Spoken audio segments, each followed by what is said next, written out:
So what we're doing here today is I'm going to try to give you the quickest explanation of the game of Catan as possible. Now in Catan, it's a game by points, so you win with 10 points.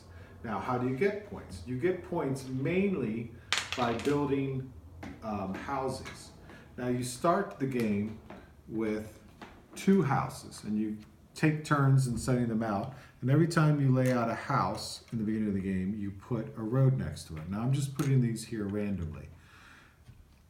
If during the game these were my houses that I started with and somebody rolled the dice and say it was a 9 or an 8, I rolled an 8, I have 2 houses next to a resource that has an 8 on it. That means I get 2 resources. And what resource do I get?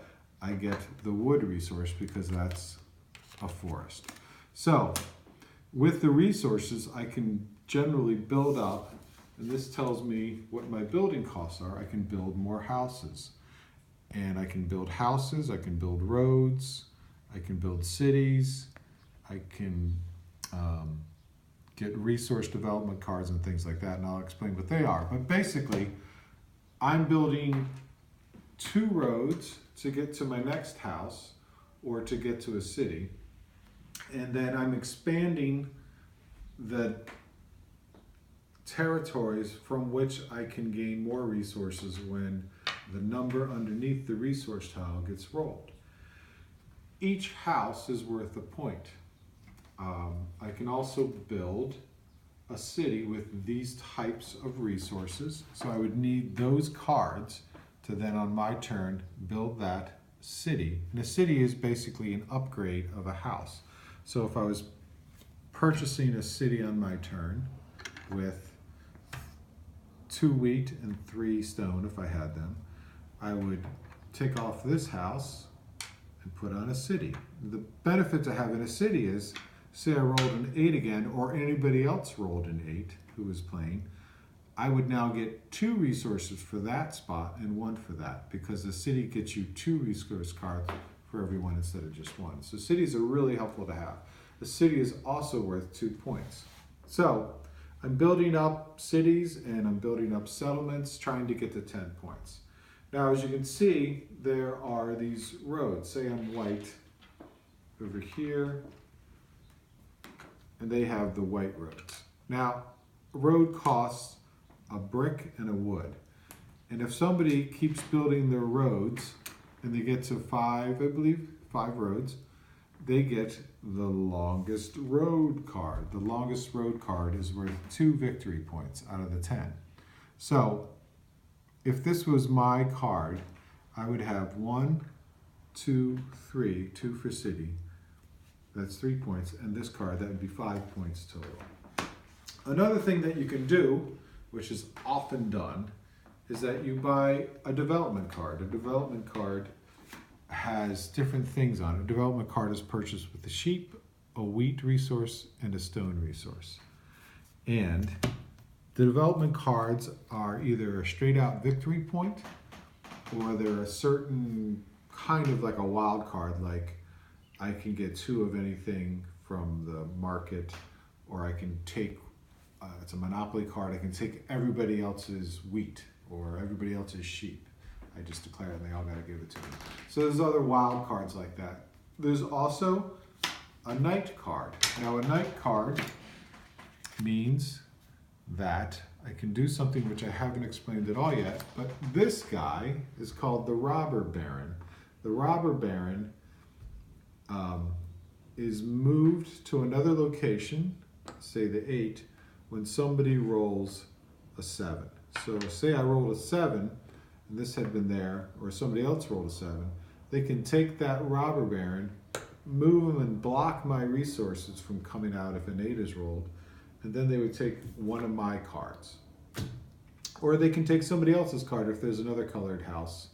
If this was there, they could opt to take a white card from the white team. And that means anytime an 8 is rolled, until this robber baron is moved, no resources are generated from that location. Getting back to the knight card is a resource development card that gets randomly selected when you buy a development card. And it means on your turn that you can move the robber baron and place them anywhere else. Take somebody's card, say from the white, and if you get 3 knights, you're the first one to get 3 knights, you then have the largest army, which is worth 2 victory points. So those are the 2 other ways of getting points, either with the longest road or the largest army.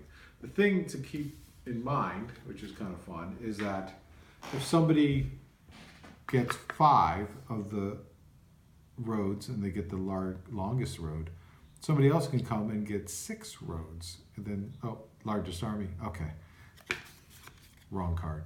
So if they have 6 roads, then they can take this card, now it's theirs, and they get the 2 points, and I've just lost the 2 points. Same with the largest army. You can keep buying development cards and keep playing a development card once per turn. And if you have 4 knights rather than the 3, so it takes 3 to get this, but say white team had it, and then I played 4 knights, I would now be the largest army. White team might come back and now have 4 knights, but that's not enough to take it. You have to have 1 more to have the largest army. So if they had 5 knights, then this would go back to them. Another interesting thing is trading. There's a lot of trading in this game. So I can have, a bunch of these cards. You get a lot of cards in your hand. And I can say, hey, I got a wood, I need an ore, or I need a sheep or something. And if it's my turn, I can trade with other people, or they can suggest trades for me. But the others whose turn it is not can't trade amidst themselves. So there's a lot of trading, and it's kind of fun. And you can be like, I'll give you 2 for this, and stuff like that. So, and then some people really throw you into the coals and, extract as much as they can from you. The slogan to Catan is ruining friendship since 1995. So we always shake hands beforehand. The last thing to know is that you collect a lot of cards during the game. If you have more than 7 cards and somebody rolls a 7, which is going to enact the robber baron move, also you lose half your cards. Of your choice, you have to select half your cards if you have 8 or more, and put them back into the bank, as it were. So say if you have 8, you lose 4 cards. If you have 9, you round down, you still lose 4 cards. And I think that's about it. Is there anything else that I haven't thought of offhand? No?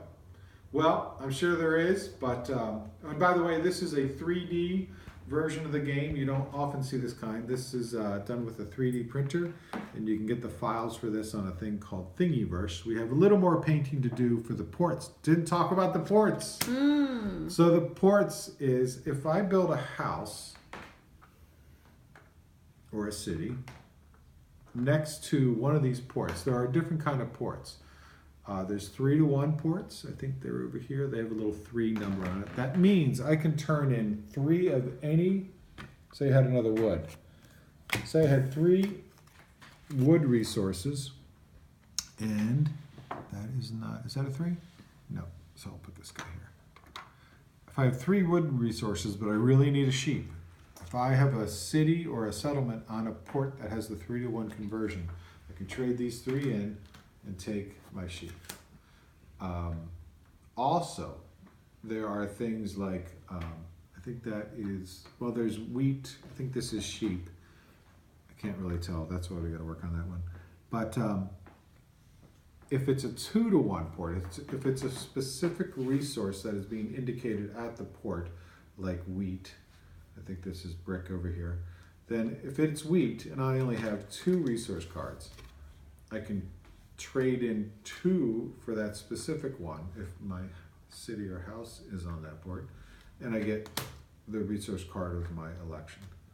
And there was one other thing before. Oh, at any time I can trade in on my turn 4 of any kind of card and get the card of my choice.